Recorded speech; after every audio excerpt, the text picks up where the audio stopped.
এ বাবাই, বাবাই বাইরের শি কে করেছে? তুমি করেছো?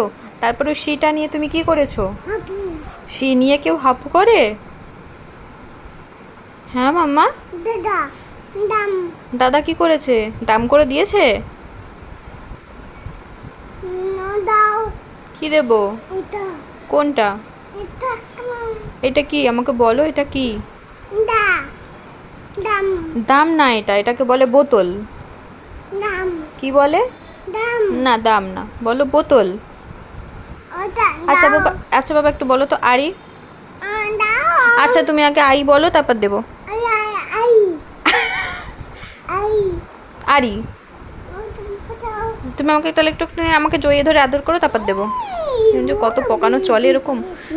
মা গো, উঠছে গেছে বাদরের মতন, উঠছে গেছে বাদরের মতন। শোন, লিখে যাবে মা। একটু আদর করো, আমি তারপর দিচ্ছি, একটু আদর করো।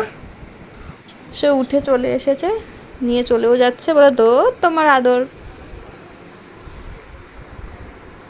শোনা, একটু আমাকে হাম্পা দিলে না, একটা হাম্পা দাও, একটা থ্যাংক ইউ দাও। ব্যাস শুরু হয়ে গেল।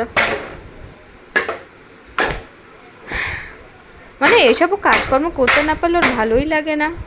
এইসব কাজকর্ম ওকে শান্তি দেয়। বোতলটাকে এইমাত্র বার করলাম আলমারির নিচ থেকে, আবার মনে হচ্ছে চলে যাবে ও।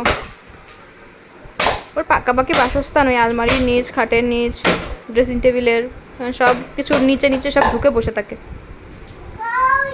দই, ওই দই করতে করতে চলে গেল।